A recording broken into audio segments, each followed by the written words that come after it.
با سلام، آدریان هستم. به آشپزخونه من خوش اومدین. امروز میخوام واسهتون باقلوا درست کنم.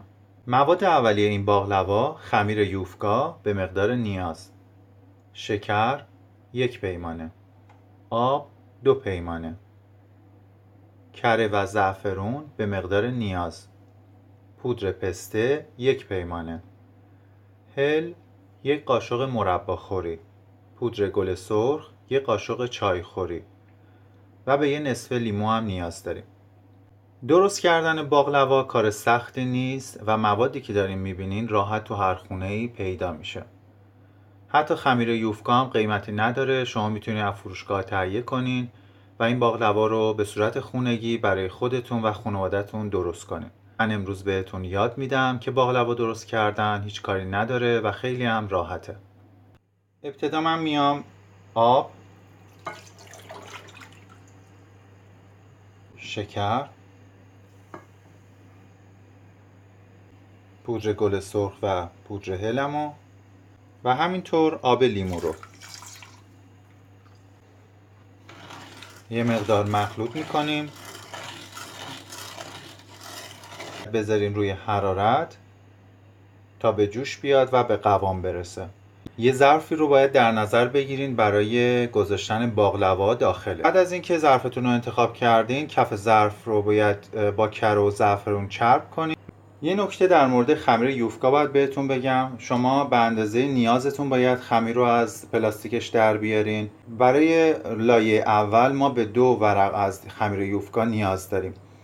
وقتی که 2 لایه رو جدا کردین، ما بقیه خمیر رو دوباره بذارین داخل پاکتش و بذارین توی یخچال. اگر بیرون بمونه این خمیر خشک میشه و دیگه به درد کار نمیخوره. خمیر رو پهن کنید، لبه خمیر رو کره و زعفرون بزنید با براش و یه لایه همونطور که دارین میبینین پودر پسته اضافه میکنین روی خمیر. فقط 2 طرف خمیر رو به اندازه 1 سانت خالی بذارین، چون موقع رول کردن این پودر پسته از خمیر خارج نشه. قسمت اولش رو تا میکنین و به این صورت رولش میکنین.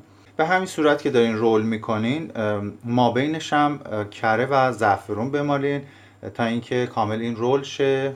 انجام میدم و بهتون نشون میدم. اولین رول رو انجام دادم و داخل سینی گذاشتم. بعد از اینکه باقلوا رو رول کردین، سطح باقلوا رو کره و زعفرون میمالیم.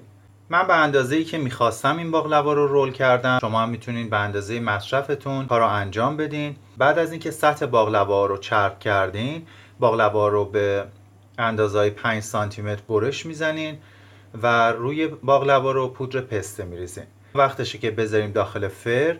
درجه حرارت فرن 180 درجه سانتیگراد به مدت 15 دقیقه. من این کارا رو انجام میدم و ادامه رو با هم میبینیم. خب باقلوا آماده شد. از فرن درشون آوردم و به محض اینکه از فرن در آورد، سطح باقلوا رو دوباره کره و زعفرون میمالیم. الان وقتشه که شهدی که آماده کرده بودیم و داغه رو بریزیم روی باقلواها. من این کار رو انجام میدم.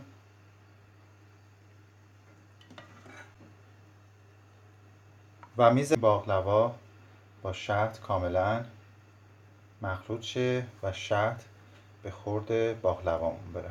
بعد از اینکه باقلوا سرد شد، توی ظرف مورد نظرمون میکشیم و من تزیین شدهش رو بهتون نشون میدم. خب اینم از باقلوامون. همونطوری که بهتون گفتم خیلی راحت درست میشه. حتما امتحانش کنید. باقلوا رو با پودر پسته تزیینش کردم. بذارید کامل خنک بشه، بعد میلش کنید. همونطوری هم که دارین میبینید کاملا سطح باقلوا طلایی رنگ شده. امیدوارم این برنامه هم براتون لذت بخش بوده باشه. مرسی از اینکه منو حمایت میکنید و مثل همیشه ویدیوهای آموزشیم رو توی شبکه‌هایی که عضو هستین به اشتراک بذارین. نظراتتون رو برای من توی یوتیوب کامنت کنید و یوتیوب منو سابسکرایب کنید. یه برنامه دیگه و یه غذای دیگه شما رو به خدای بزرگ میسپارم. بدرود.